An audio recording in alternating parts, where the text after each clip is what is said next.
रहमानिर्रहीम। Students, आज class 11 का chapter number 1 है जिसका नाम है complex number.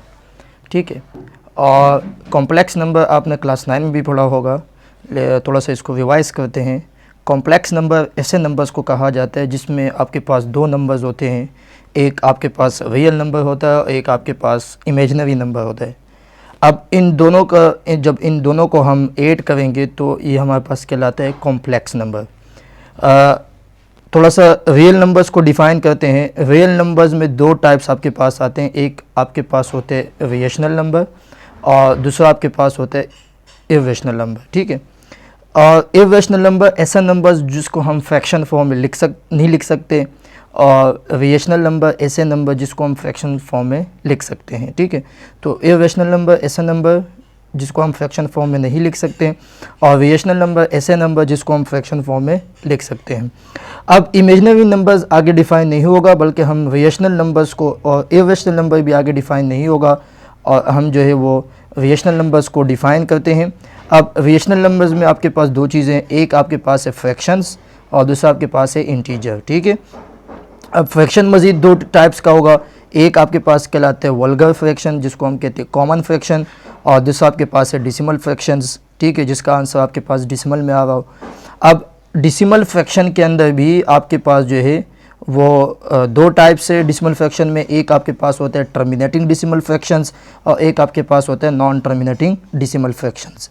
Terminating decimal fractions वो होते हैं अगर हम किसी भी फ्रैक्शन को, यानी कोई भी फ्रैक्शन हो उसको हम डिवाइड करें तो देन उसका आंसर जो है वो कम्प्लीटली डिवाइड हो, और उसको हम कहते हैं टर्मिनेटिंग डिसिमल फ्रैक्शन। और अगर वो कम्प्लीटली डिवाइड नहीं होता तो उसको हम क्या कहते हैं, नॉन टर्मिनेटिंग डिसिमल फ्रैक्शन। यानी अगर हम किसी, जैसे कि अगर हम 1/3 करते हैं तो उसका आंसर आता है 0.333 एंड सो ऑन। ठीक है, तो ये 3 आपके पास जो डिजिट्स है वो बार बार रिपीट हो रहा है एंड देन आपके पास ये कंटिन्यूसली चल रहा है, तो इस तरह से फ्रैक्शन को हम कहते हैं नॉन टर्मिनेटिंग।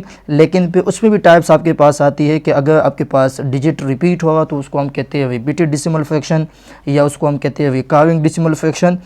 लेकिन बस यहाँ पे हम ये बात करेंगे कि डिसिमल फ्रैक्शन दो किस्म के हैं, एक आपके पास टर्मिनेटिंग डिसिमल फ्रैक्शन, एक आपके पास नॉन टर्मिनेटिंग डिसिमल फ्रैक्शन है। ठीक है, अब इंटीजर्स आपके पास है। इंटीजर्स आपके पास जो है वो नेगेटिव इंटीजर्स भी हो सकते हैं और पॉजिटिव इंटीजर्स भी हो सकते हैं। ठीक है, और ज़ीरो भी हो सकता है, क्योंकि इंटीजर्स आपके पास नेगेटिव भी हो सकते हैं, -1 -2 -3 -4 एंड सो ऑन। इस तरह से positive integer +1 +2 +3 and so on. ठीक है, तो ये आपके पास जो है मतलब पॉजिटिव इंटीजर्स भी हो सकते हैं और नेगेटिव इंटीजर भी हो सकते हैं, और देन ज़ीरो। तो आपके पास जो इंटीजर सेट होता है उसमें आपके पास ज़ीरो भी इंक्लूड होता है, और उसके पास जो है उसके साथ जो है वो नेगेटिव इंटीजर्स भी होते हैं, पॉजिटिव इंटीजर्स भी होते हैं। ठीक है, अब पॉजिटिव इंटीजर्स आपके पास क्या होते हैं, जिसमें आपके पास यूनिटी यानी 1, प्राइम नंबर्स ऐसे नंबर्स जो अपने टेबल से यानी अपने ही नंबर से डिवाइड होते हैं, जैसे कि अगर 2 है, सो प्राइम नंबर्स आपके पास कौन कौन से, 2 हो गया, 3 हो गया, 5 हो गया, 7 हो गया।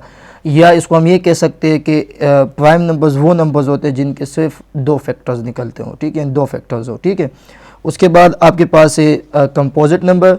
अब कंपोजिट नंबर आपके पास क्या होता है, ऐसा नंबर जिसके आपके पास 2 से ज़्यादा फैक्टर्स हो। ठीक है, जब 2 से ज़्यादा फैक्टर्स होंगे तो उसको हम क्या कहते हैं, कंपोजिट नंबर। ठीक है, तो ये ऑल हम कॉम्प्लेक्स नंबर को हमने डिफ़ाइन किया। कॉम्प्लेक्स नंबर क्या होते हैं, जो रियल्स और इमेजिनरी पे मुश्तमिल हो। ठीक है, उसके बाद भी हमने रियल नंबर्स को डिफ़ाइन किया। अब इसके बाद हम पढ़ेंगे कि हम किस तरह से कॉम्प्लेक्स नंबर को ऐड कर सकते हैं और किस कॉम्प्लेक्स नंबर को हम सबट्रैक्ट कर सकते हैं, उसको मल्टीप्लाई किस तरह से करेंगे, उसको डिवाइड किस तरह से करेंगे।